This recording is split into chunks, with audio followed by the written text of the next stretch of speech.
অত্যন্ত গুৰুত্বপূৰ্ণ খবৰ দিব বিচাৰিছো অসমৰ মন্ত্ৰী বিধায়কৰ দৰমহা বৃদ্ধিৰ বাবে এতিয়া তৎপৰ চৰকাৰ মন্ত্ৰী বিধায়কৰ দৰমহা বৃদ্ধিৰ প্ৰস্তাৱ ইতিমধ্যে ৰাজ্যখন বানত ডুবি আছে ৰাজ্যত এতিয়া মূল্য বৃদ্ধিয়ে জনতাক জুৰুলা কৰিছে লাখৰ ঘৰত মানুহে এতিয়া মথাউৰিত আছে বহু মানুহ গৃহহাৰা হৈ পৰিছে ঘৰ দুৱাৰ বানত উঠি গৈছে মূল্য বৃদ্ধিয়ে জনতাৰ মূৰত ৰাম টাঙোন খুদাইছে আৰু সেই সময়তে অসমৰ মন্ত্ৰী বিধায়কৰ দৰমহা বৃদ্ধি কৰিব লাগে বুলি এক প্ৰস্তাৱ প্ৰেৰণ কৰা হৈছে কেৱল সেই নহয় তিনিজনীয়া কমিটি গঠন কৰা হৈছে সেই কমিটিয়ে প্ৰতিবেদন দিব আৰু দৰমহা বৃদ্ধি পাব আপুনি আচৰিত হ'ব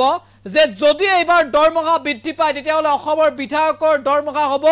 লাখৰ ঘৰৰ ওপৰত কাৰণ 1000-2000 টকাৰ দৰমহা বৃদ্ধিৰ প্ৰস্তাৱ লোৱা নাই 50% দৰমহা বৃদ্ধিৰ প্ৰস্তাৱ লৈছে যদি এতিয়া এজন বিধায়কে 80000 টকা দৰমহা পায় তেতিয়াহ'লে ভাবক 50% বাঢ়িলে আৰু কিমান হ'ব মন্ত্ৰী বিধায়কৰ দৰমহা বৃদ্ধিৰ প্ৰস্তাৱক লৈ ৰাজ্যজুৰি প্ৰতিক্ৰিয়াৰ সৃষ্টি হৈছে কাৰণ এতিয়া সৰ্বসাধাৰণ জনতাই জিয়াই থাকিবলৈ চিন্তা কৰিবলগীয়া পৰিস্থিতি এইখন অসমত অত্যাৱশ্যকীয় সামগ্ৰীৰ আকাশলংঘী মূল্য বৃদ্ধি আপুনি মই যদি বজাৰলৈ যাওঁ শাক-পাচলি কিনিবলৈ আমি চিন্তা কৰিব লাগে অসমৰ লাখ লাখ লোক এতিয়া বানপানীৰ কবলত পৰিছে নিজৰ মাটি ঘৰ গৰু ছাগলী হেৰুৱাই মানুহে এতিয়া মুৰে কপালে হাত দিছে জিয়াই থাকিবলৈ পিন্ধিবলৈ তেওঁলোকৰ কাপোৰ নাই বহু মানুহৰ কান্দোনত ভাগি পৰিছে তেওঁলোক যেটো সময়ত চৰকাৰৰ ফালৰ পৰা প্ৰয়োজনীয় সুবিধা পাব লাগিছিল সেই সময়ত মাত্ৰ কেজিমান চাউল দালি আটা ময়দা লাভ কৰিছে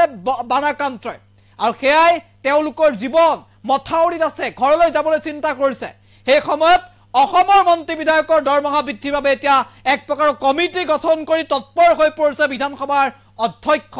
মন্ত্ৰী বিধায়কক দৰমহা দিয়াটো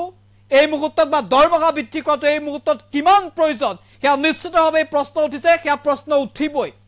আৰু এই মুহূৰ্তত ৰাজ্যজুৰি প্ৰতিক্ৰিয়াৰ সৃষ্টি হৈছে মন্ত্ৰী বিধায়কৰ দৰমহা বৃদ্ধিৰ খবৰৰ পাছতে সবিশেষ এনিটক দৰ্শকৰ বাবে এই মুহূৰ্তত লৈ আহিছো গুৰুত্বপূৰ্ণ খবৰ যে মন্ত্ৰী বিধায়কৰ দৰমহা বৃদ্ধিৰ বাবে এক প্ৰকাৰ তৎপৰ হৈ পৰিছে চৰকাৰ 50% পৰ্যন্ত বৃদ্ধি হ'ব পাৰে মন্ত্ৰী বিধায়কৰ দৰমহা ডাঙৰ খবৰ অসমৰ মন্ত্ৰী বিধায়কৰ দৰমহা বৃদ্ধিৰ প্ৰস্তাৱ এতিয়া প্ৰেৰণ কৰা হৈছে ইতিমধ্যে এখন কমিটি গঠন কৰা হৈছে য'ত বিধানসভাৰ উপাধ্যক্ষক দায়িত্ব দিয়া হৈছে আৰু এই কমিটিখন তিনিজনীয়া এখন কমিটি বিধানসভাৰ অধ্যক্ষই এই কমিটিখন গঠন কৰি দিছে এই কমিটিখনে এমাহৰ ভিতৰত প্ৰতিবেদন দিব আৰু সেই প্ৰতিবেদনৰ ওপৰত নিৰ্ভৰ কৰি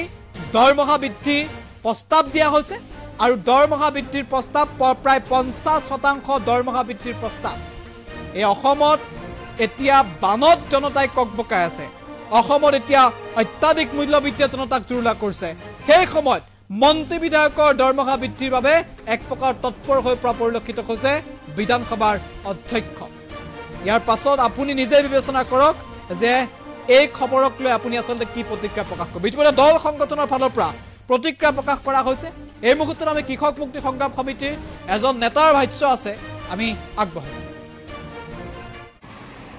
কি আচৰিত কথা আচলতে আমি ইতিমধ্যে খবৰ লাভ কৰিছো যে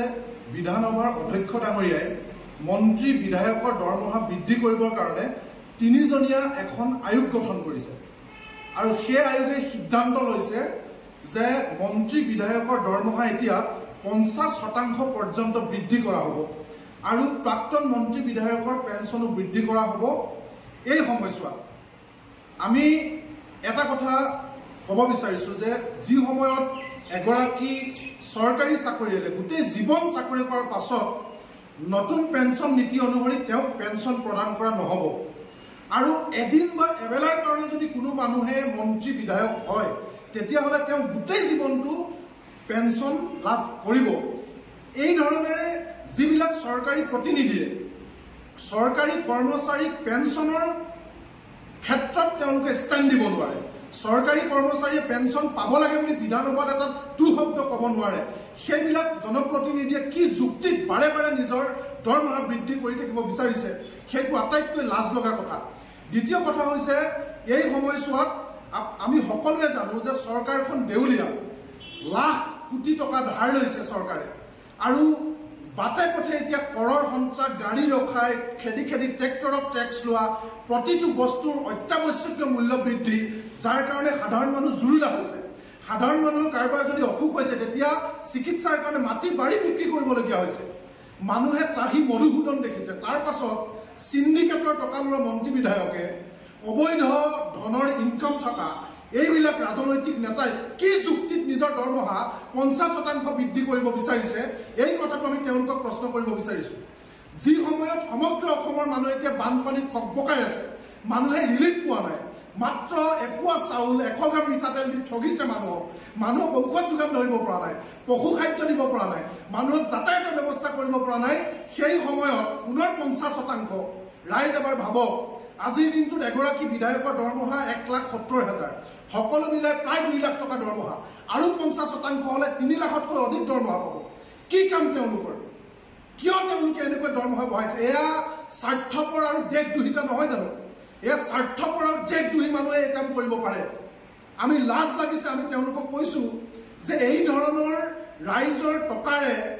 ৰাইজৰ টেক্স পেয়াৰ কৰ কাটল দি থকা ৰাইজৰ টকা অপচয় কৰাৰ বাবে আন কিবা হ'ব পাৰেনে এই সিদ্ধান্ত তাৎক্ষণিকভাৱে বাতিল কৰিবৰ কাৰণে আমি দাবী জনাইছো আৰু এই ধৰণে যিসকল বিধায়কৰ ন্যূনতম সামাজিক দায়বদ্ধতা আছে তেওঁলোকে নিজেও আমাক দৰমহা বৃদ্ধি কৰিব নালাগে বুলি ৰাজহুৱাকৈ তেওঁলোকে ষ্টেণ্ড ল'বৰ কাৰণে আমি কৃষক মুক্তি সংগ্ৰাম সমিতিয়ে দাবী জনাইছো কি আচৰিত কথা আচলতে আমি ইতিমধ্যে খবৰ লাভ কৰিছো যে বিধানসভাৰ অধ্যক্ষ ডাঙৰীয়াই মন্ত্ৰী বিধায়কৰ দৰমহা বৃদ্ধি কৰিবৰ কাৰণে 3জনীয়া এখন আয়োগ গঠন কৰিছে আৰু সেই আয়োগে সিদ্ধান্ত লৈছে যে মন্ত্ৰী বিধায়কৰ দৰমহা এতিয়া 50% পৰ্যন্ত বৃদ্ধি কৰা হ'ব আৰু প্ৰাক্তন মন্ত্ৰী বিধায়কৰ পেঞ্চনো বৃদ্ধি কৰা হ'ব এই সময়ছোৱাত আমি এটা কথা ক'ব বিচাৰিছো যে যি সময়ত এগৰাকী চৰকাৰী চাকৰিয়ালে গোটেই জীৱন চাকৰি কৰাৰ পাছত নতুন পেঞ্চন নীতি অনুসৰি তেওঁক পেঞ্চন প্ৰদান কৰা নহ'ব আৰু এদিন বা এবেলাৰ কাৰণে যদি কোনো মানুহে মন্ত্ৰী বিধায়ক হয় তেতিয়াহ'লে তেওঁ গোটেই জীৱনটো পেঞ্চন লাভ কৰিব এই ধৰণেৰে যিবিলাক চৰকাৰী প্ৰতিনিধিয়ে চৰকাৰী কৰ্মচাৰীক পেঞ্চনৰ ক্ষেত্ৰত তেওঁলোকে ষ্টেণ্ড দিব নোৱাৰে চৰকাৰী কৰ্মচাৰীয়ে পেঞ্চন পাব লাগে বুলি বিধানসভাত এটা টু শব্দ ক'ব নোৱাৰে সেইবিলাক জনপ্ৰতিনিধিয়ে কি যুক্তিত বাৰে বাৰে নিজৰ দৰমহা বৃদ্ধি কৰি থাকিব বিচাৰিছে সেইটো আটাইতকৈ লাজ লগা কথা দ্বিতীয় কথা হৈছে এই সময়ছোৱাত আমি সকলোৱে জানো যে চৰকাৰখন দেউলীয়া লাখ কোটি টকা ধাৰ লৈছে চৰকাৰে আৰু বাটে পথে এতিয়া কৰৰ সঞ্চাৰ গাড়ী ৰখাই খেদি খেদি ট্ৰেক্টৰক টেক্স লোৱা প্ৰতিটো বস্তুৰ অত্যাৱশ্যকীয় মূল্য বৃদ্ধি যাৰ কাৰণে সাধাৰণ মানুহ জুৰুলা হৈছে সাধাৰণ মানুহৰ কাৰোবাৰ যদি অসুখ হৈছে তেতিয়া চিকিৎসাৰ কাৰণে মাটি বাৰী বিক্ৰী কৰিবলগীয়া হৈছে মানুহে ত্ৰাহি মধুসূদন দেখিছে তাৰ পাছত সিন্ডিকেটৰ টকা লোৱা মন্ত্ৰী বিধায়কে অবৈধ ধনৰ ইনকাম থকা এইবিলাক ৰাজনৈতিক নেতাই কি যুক্তিত নিজৰ দৰমহা 50% বৃদ্ধি কৰিব বিচাৰিছে এই কথাটো আমি তেওঁলোকক প্ৰশ্ন কৰিব বিচাৰিছো যি সময়ত সমগ্ৰ অসমৰ মানুহ এতিয়া বানপানীত ককবকাই আছে মানুহে ৰিলিফ পোৱা নাই মাত্ৰ এপোৱা চাউল 100 গ্ৰাম মিঠাতেল দি ঠগিছে মানুহক ঔষধ যোগান ধৰিব পৰা নাই পশু খাদ্য দিব পৰা নাই মানুহক যাতায়াতৰ ব্যৱস্থা কৰিব পৰা নাই সেই সময়ত 49% ৰাইজ এবাৰ ভাবক আজিৰ দিনটোত এগৰাকী বিধায়কৰ দৰমহা 1,70,000 সকলো মিলাই প্ৰায় 2 লাখ টকা দৰমহা আৰু 50% হলে 3 লাখতকৈ অধিক দৰমহা পাব কি কাম তেওঁলোকৰ কিয় তেওঁলোকে এনেকৈ দৰমহা বঢ়াইছে এয়া স্বাৰ্থপৰ আৰু দেশদ্ৰোহিতা নহয় জানো এয়া স্বাৰ্থপৰ আৰু দেশদ্ৰোহী মানুহে এই কাম কৰিব পাৰে আমি লাজ লাগিছে আমি তেওঁলোকক কৈছো যে এই ধৰণৰ ৰাইজৰ টকাৰে ৰাইজৰ টেক্স পেয়াৰ কৰ কাটল দি থকা ৰাইজৰ টকা অপচয় কৰাৰ বাবে আন কিবা হ'ব পাৰেনে এই সিদ্ধান্ত তাৎক্ষণিকভাৱে বাতিল কৰিবৰ কাৰণে আমি দাবী জনাইছো আৰু এই ধৰণেৰে যিসকল বিধায়কৰ ন্যূনতম সামাজিক দায়বদ্ধতা আছে তেওঁলোকে নিজেও আমাক দৰমহা বৃদ্ধি কৰিব নালাগে বুলি ৰাজহুৱাকৈ তেওঁলোকে ষ্টেণ্ড ল'বৰ কাৰণে আমি কৃষক মুক্তি সংগ্ৰাম সমিতিয়ে দাবী জনাইছো কি আচৰিত কথা আচলতে আমি ইতিমধ্যে খবৰ লাভ কৰিছো যে বিধানসভাৰ অধ্যক্ষ ডাঙৰীয়াই মন্ত্ৰী বিধায়কৰ দৰমহা বৃদ্ধি কৰিবৰ কাৰণে 3জনীয়া এখন আয়োগ গঠন কৰিছে আৰু সেই আয়োগে সিদ্ধান্ত লৈছে যে মন্ত্ৰী বিধায়কৰ দৰমহা এতিয়া 50% পৰ্যন্ত বৃদ্ধি কৰা হ'ব আৰু প্ৰাক্তন মন্ত্ৰী বিধায়কৰ পেঞ্চনো বৃদ্ধি কৰা হ'ব। এই সময়ছোৱাত আমি এটা কথা ক'ব বিচাৰিছোঁ যে যি সময়ত এগৰাকী চৰকাৰী চাকৰিয়ালে গোটেই জীৱন চাকৰি কৰাৰ পাছত নতুন পেঞ্চন নীতি অনুসৰি তেওঁক পেঞ্চন প্ৰদান কৰা নহ'ব আৰু এদিন বা এবেলাৰ কাৰণে যদি কোনো মানুহে মন্ত্ৰী বিধায়ক হয় তেতিয়াহ'লে তেওঁ গোটেই জীৱনটো পেঞ্চন লাভ কৰিব। এই ধৰণেৰে যিবিলাক চৰকাৰী প্ৰতিনিধিয়ে চৰকাৰী কৰ্মচাৰীক পেঞ্চনৰ ক্ষেত্ৰত তেওঁলোকে ষ্টেণ্ড দিব নোৱাৰে, চৰকাৰী কৰ্মচাৰীয়ে পেঞ্চন পাব লাগে বুলি বিধানসভাত এটা টু শব্দ ক'ব নোৱাৰে, সেইবিলাক জনপ্ৰতিনিধিয়ে কি যুক্তিত বাৰে বাৰে নিজৰ দৰমহা বৃদ্ধি কৰি থাকিব বিচাৰিছে, সেইটো আটাইতকৈ লাজ লগা কথা। দ্বিতীয় কথা হৈছে এই সময়ছোৱাত আমি সকলোৱে জানো যে চৰকাৰখন দেউলীয়া, লাখ কোটি টকা ধাৰ লৈছে চৰকাৰে আৰু বাটে পথে এতিয়া কৰৰ সঞ্চাৰ, গাড়ী ৰখাই খেদি খেদি ট্ৰেক্টৰক টেক্স লোৱা, প্ৰতিটো বস্তুৰ অত্যাৱশ্যকীয় মূল্য বৃদ্ধি, যাৰ কাৰণে সাধাৰণ মানুহ জুৰুলা হৈছে। সাধাৰণ মানুহৰ কাৰোবাৰ যদি অসুখ হৈছে তেতিয়া চিকিৎসাৰ কাৰণে মাটি বাৰী বিক্ৰী কৰিবলগীয়া হৈছে।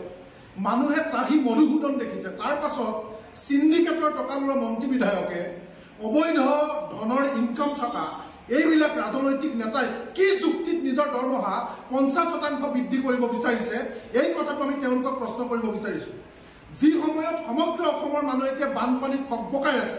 মানুহে ৰিলিফ পোৱা নাই, মাত্ৰ এপোৱা চাউল 100 গ্ৰাম মিঠাতেল দি ঠগিছে